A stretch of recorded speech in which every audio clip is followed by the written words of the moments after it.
ब्राह्मण होना अब इस उत्तर प्रदेश में गुनाह हो गया है और इसका सबूत जीता जागता बोलता चलता फिरता मिल चुका है और साबित कर दिया है कि अब ब्राह्मण होना इस देश में या फिर यूं कहा जाए खास करके उत्तर प्रदेश में गुनाह हो गया है। सबसे पहले आप ये बयान सुनिए। चेयर पे बैठाला और हमको अपनी चेयर के नीचे जमीन पे बैठाल के और अपने बूट वाले जूतों से, ये आज भी हल्के हल्के दाग हैं, उन्होंने मारते हुए ब्राह्मण समाज को गाली देते हुए बद्दी बद्दी गालियां दी उन्होंने। उसके बाद बोले इसको और मारो। मैं लगातार 25/4/2025 से 10-15 दिन तो इतना संतुलन में खो दिया तो मैं आत्महत्या कर लूँ, लेकिन मजबूरी में मैंने फिर सोशल मीडिया पे उसको चलाया। जब आदरणीय अध्यक्ष जी ने जब उसका ट्वीट किया, पहले पुलिस कही थी कोई जांच में नहीं पाया गया। जब राष्ट्रीय अध्यक्ष जी ने जांच के लिए मतलब ट्वीट किया, तब कानपुर के डीसीपी साहब कह रहे हैं इसमें जांच चल रही है। मैं लगातार परेशान हूँ कि मेरा सवाल खो रहा, मैं पूरी सोशल मीडिया पे खो रहा हूँ कि मेरा क्या यूपी में क्या ब्राह्मण होना गुनाह है क्या, ये बताइए आप। तो आपने सुना कि इस शख्स ने किस तरह से सपा अध्यक्ष अखिलेश यादव के सामने रोते बिलखते हुए अपनी पीड़ा का एक एक वो हिस्सा बता दिया कि किस तरह से उसे कितना ज्यादा पिछले कई महीनों से प्रताड़ित किया जा रहा है। और जब अखिलेश यादव ने इसके लिए आवाज उठाई अपने सोशल मीडिया पर पोस्ट करके, तब जाकर उसे इंसाफ मिलने की बात कही जा रही है।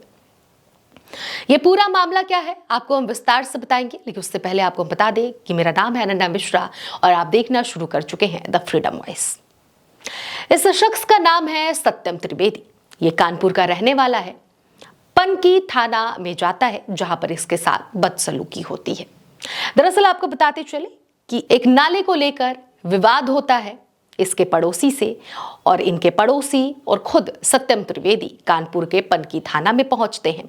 वहां पर पनकी थाना के अध्यक्ष मानवेंद्र सिंह होते हैं। मानवेंद्र सिंह क्या करते हैं, सामने वाले व्यक्ति को कुर्सी दे देते हैं बैठने के लिए और इनको सत्यम त्रिवेदी जो रोकर अपनी पूरी बात समाजवादी पार्टी की प्रेस कॉन्फ्रेंस में अखिलेश यादव के सामने बता रहे हैं, इनको नीचे बैठाया जाता है। ये खुद अपनी जुबान से कहते हैं कि पनकी थाना के जो थाना अध्यक्ष हैं मानवेंद्र सिंह, उन्होंने इन्हें सबसे पहले तो नीचे बैठाया, सामने वाले को कुर्सी पर बैठाया, उसके बाद से इनको अपने बूट से इनके ऊपर वार किया। ये दिखाते हुए भी ये नजर आ रहे हैं कि अभी भी इनके चेहरे पर ये इशारा कर रहे हैं कि अभी भी मेरे चेहरे पर निशान है जो 25 अप्रैल को जो घटना घटित हुई, उसके बाद से ये थाना में पहुंचे और इनके ऊपर ताबड़तोड़ हमले किए गए पुलिस द्वारा, मानवेंद्र सिंह जी के द्वारा जो थाना अध्यक्ष हैं। पुलिस, हम उसे सुरक्षा की नजर से देखते हैं। जब भी पुलिस को हम देखते हैं तो यह महसूस होता है कि हम सुरक्षित हैं। पुलिस हमारी सुरक्षा के लिए 24 घंटे तत्पर खड़ी रहती है, लेकिन जब उसी पुलिस के पास हम थाने में पहुंचते तो इस तरह की हरकत देखने को मिलती है। कैसे भरोसा किया जाएगा? आम जनमानस के दिल दिमाग से यह भरोसा खत्म हो चुका है कि अब पुलिस भी रक्षा करेगी। क्या उत्तर प्रदेश में ठाकुरवाद चल रहा है? क्योंकि अखिलेश यादव ने जब इस व्यक्ति के बारे में जाना तो उन्होंने एक पोस्ट किया। उस पोस्ट में अखिलेश यादव लिखते हैं कि सत्ता सजातीय की दबंगई का शिकार हो रहा है एक खास समाज, क्योंकि हाथा नहीं भाता। अब अखिलेश यादव का ये पोस्ट है 23 अगस्त का। 25 अगस्त को वो शख्स अखिलेश यादव से मिलते हैं। 23 अगस्त को अखिलेश यादव पोस्ट करते हैं इस शख्स का एक बयान, जिसमें वो ये कह रहे हैं कि अगर मुझे इंसाफ नहीं मिलेगा तो मैं आत्मसमर्पण कर दूंगा, आग के हवाले कर दूंगा, मैं सुसाइड कर लूंगा। लगातार 25/4/2025 से 10-15 दिन तो इतना संतुलन में खो दिया तो मैं आत्महत्या कर लूँ। उसके बाद से मुद्दा गर्माता है और फिर इन्हें बड़े बड़े लोभन दिए जाने लगते हैं कि आपको इंसाफ मिलेगा। सवाल अब यहाँ ये खड़ा होता है कि सत्यम त्रिवेदी को नीचे बैठाया जाता है, जूते से मारा जाता है, उसके बाद से ब्राह्मण समाज को गाली दी जाती है। ये खुद एक त्रिवेदी हैं, ब्राह्मण समाज से आते हैं, और जब ये गाली पे आवाज उठाते हैं कि क्यों गाली आप दे रहे हैं, तो फिर इन्हें जूतों से, इनके पुलिस वालों के बूटों से इन्हें रौंद दिया जाता है। सत्यम त्रिवेदी ये सारा दुखड़ा रोते हुए गाते हुए अखिलेश यादव के सामने प्रेस कॉन्फ्रेंस में बताते हैं। उसके बाद से अखिलेश यादव कहते हैं, सबसे पहले तो अखिलेश यादव खुद उनका पीड़ा अपनी जुबान से नहीं कहते। अखिलेश यादव सीधे अपनी माइक अपनी ओर से सीधे उस शख्स की ओर करते हैं और कहते हैं कि बेटा अगर हम ये बात कहेंगे तो गलत होगा, तुम खुद अपनी पूरी बात कहो तो ज्यादा सही होगा। ये बात तो तुम ही कहो जो तुम्हारे साथ हुआ है, क्योंकि हमारा कहना ठीक नहीं होगा। अखिलेश यादव को यह पूरा बात पता है कि जब भी अखिलेश यादव समाज के लिए सवाल खड़े करते हैं, आवाज उठाते हैं, तो सत्ताधारी सरकार कहती है झूठे जुमले हैं, सिर्फ और सिर्फ दिखावा है, ये कहानी बनाई गई है। इसलिए अखिलेश यादव सबसे पहले तो उस शख्स को अपनी माइक देते हैं, फिर वो शख्स अपनी पूरी गाथा गाता है, पूरी कहानी, अपनी पूरी पीड़ा जो है पूरी बताता है, और फिर वो रोता है, बिलखता है। उसके बाद से अखिलेश यादव उसके बाद वो कहते हैं कि पुलिस वाले जो हैं उनके थाना में जब आम इंसान जाता है, पीड़ित जब जाता है, तो पीड़ित को उनकी पीड़ा नहीं सुनी जाती है पीड़ित से, बल्कि पीड़ित को और ज्यादा पीड़ित कर वापस लौटा दिया जाता है। ये किस तरह की सत्ता है, किस तरह का शासन है और किस तरह की सरकार है? क्या उत्तर प्रदेश में ठाकुरवाद हो गया है?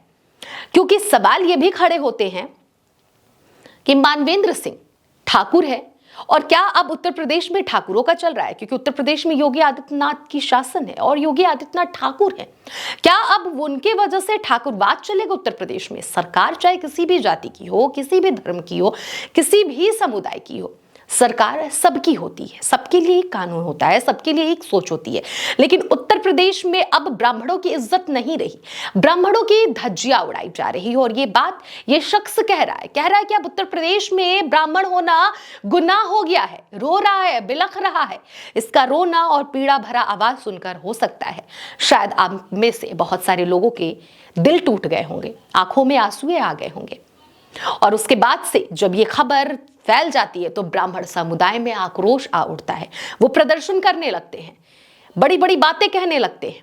लेकिन सवाल फिर भी खड़ा हो जाता है कि क्या अब वो शख्स अपना मान सम्मान खो बैठा है, तब जाकर अब उसके लिए इंसाफ की बात कही जा रही है, जांच की बात कही जा रही है। वो शख्स ये बात कह रहा है कि जब मैंने अपना मान और सम्मान खो दिया तब जांच और पड़ताल की बात कही जा रही है। जब मैं चारों तरफ गुहार लगाया, चारों तरफ बातें अपनी रखी, तब किसी ने मेरी बात नहीं सुनी। लेकिन जब आदरणीय अखिलेश यादव जी, उस शख्स की ये बोल है कि जब आदरणीय अखिलेश यादव जी मेरे लिए सोशल मीडिया पर पोस्ट करते हैं तब मेरी बातें सुनी जाती हैं। ब्राह्मण समाज का अब इज्जत उत्तर प्रदेश में नहीं रह गया है।